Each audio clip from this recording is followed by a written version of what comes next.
that was a little bit too deep and hard, wasn't it? But hey, rubbing is racing is what they say. Aleix Espargaro, with that, moves up into the top 10. At that point, Dobby's thinking, right, okay, right ahead of me is Fabio Quartararo. Let's try and work out a strategy to get ahead of the Frenchman. And now he's got to do the hard work all over again, taking nothing away from Aleix Espargaro, because he has to make those kind of moves, because the Aprilia hasn't got the drive coming out the corners with that lack of horsepower. So Aleix Espargaro perennially said, oh, Dobby. Oh dear. Well, the salvage job, has it gone? Is there an issue? No way. Is there an issue for Dobby? What's going on? He's just ahead now of Danilo Petrucci, but that's precious points just being thrown away from the Italian. There's Iker Lecuona. He's about to make a move on Cal Crutchlow. He goes up the inside, and now we have 3 KTMs inside the top 10. Just aggressive, wasn't it, by Lecuona to get up the inside of Crutchlow down the hill into turn 12. Wake up this morning believing it would be Honda's day, that they could challenge the Suzukis. At the moment, there's not a Honda in the top 10. 2 of them have crashed out. 3 KTMs are up there. What's next in MotoGP? It looks like Dovizioso just ran in way too hot in the reverse corkscrew. It's been a shocking lap for Dobby. Came over the line in 9th place, got ran wide by Aleix Espargaro, and then wide into reverse corkscrew. Lecuona and Crutchlow come sweeping through. Byron nodding his head in appreciation of his men, 3 of them, Pol Espargaro, Miguel Oliveira, and Iker Lecuona inside that top 10. Brad Binder will be disappointed. He's out of the race, of course.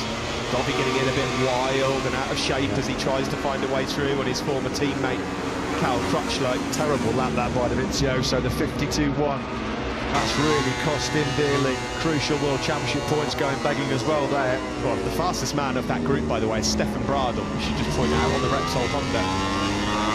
Yeah, he's covered himself in no end of glory. Has been replacing Marquez. At the front, Matt, Franco Morbidelli is breaking away from Alex Rins. It's now up to almost 8/10 of a second. Yeah, last time around, to his credit, Morbidelli was the only man still able to lap in the 48s. Only just a 48.977, but crucially, it was a couple of tenths faster than Alex Rins in second place. That gap just under 8/10 of a second.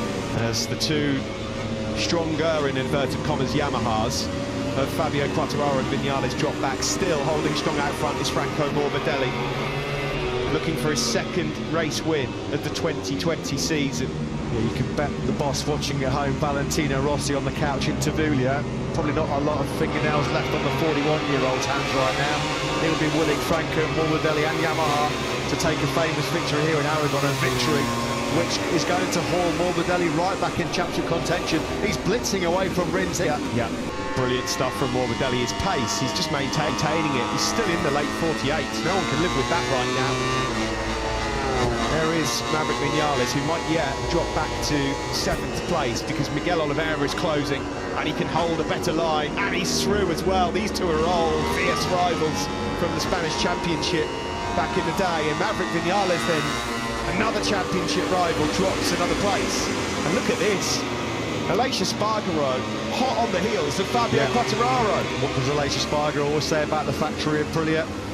He can manage the tyres for a strong charge late on. The gap between Morbidelli and Rins has crept up to over a second for the very first time. Rins running out of time, maybe, and running out of time to get up on the case of Franco Morbidelli. Well, so is Joan Mir. He was 4/10 slower on that last lap than Franco Morbidelli out front.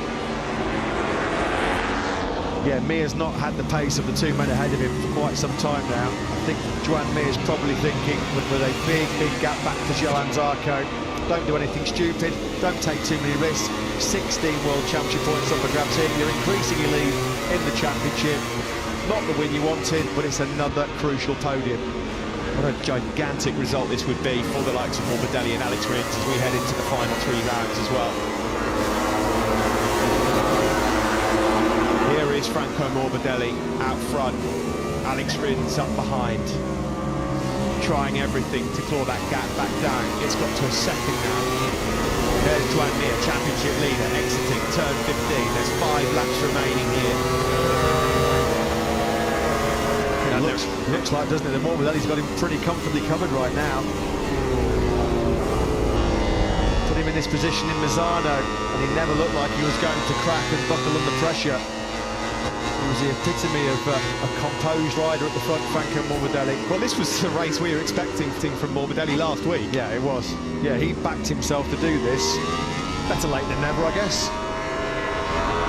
4 laps remain for Franco Morbidelli to take his second win of the year and lunge up towards the top guys in the World Championship.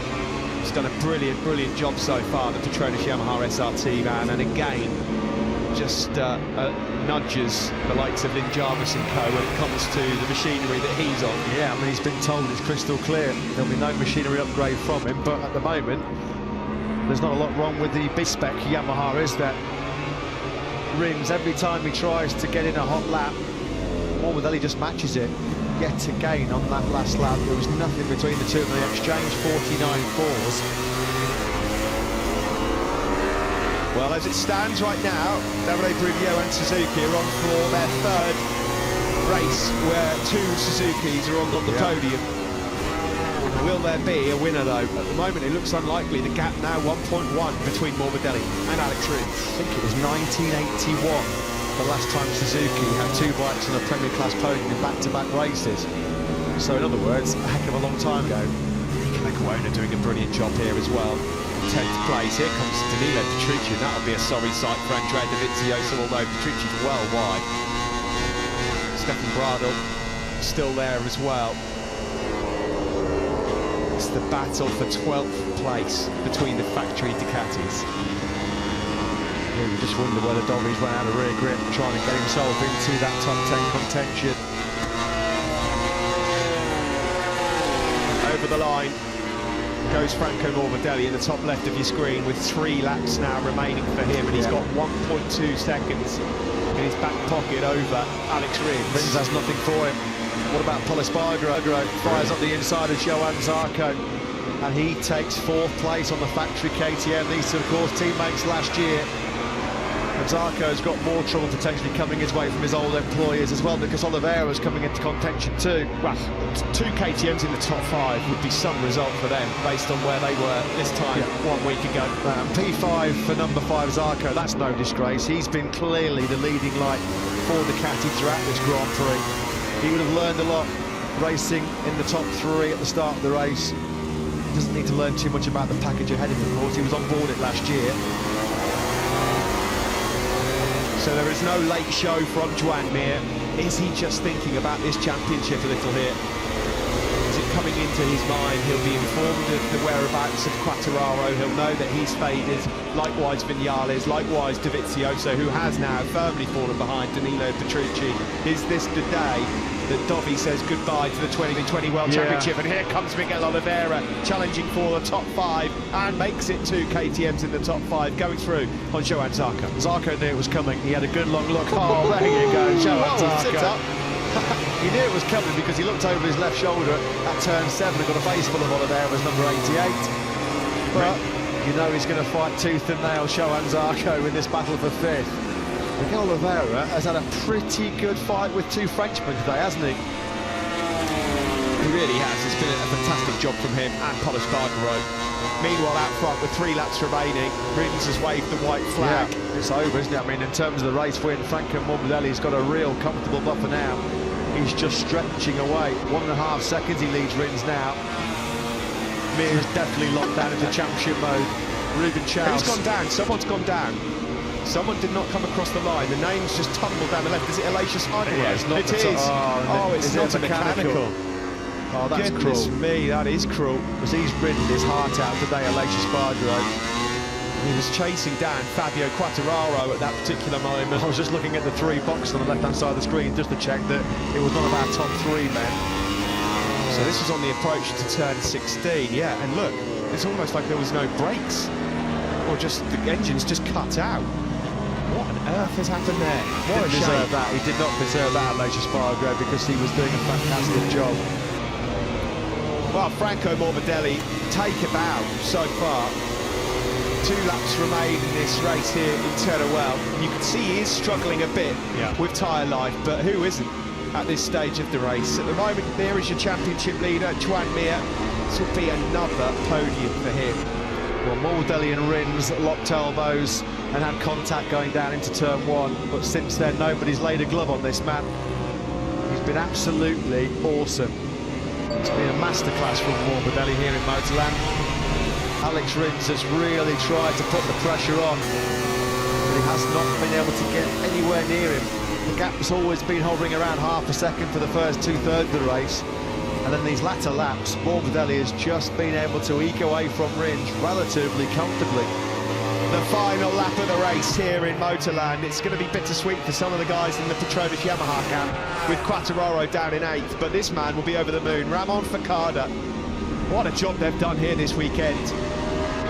And it looks like that new Öhlins shock is working rather well for Franco Morbidelli, because there's been no drop in tyre for him. A little there has, but then for everyone there has, but this has just been outstanding. And you can see Rins has just taken his medicine now. He's going, okay, yeah, I'm not fast enough, being beaten by the better man on the day.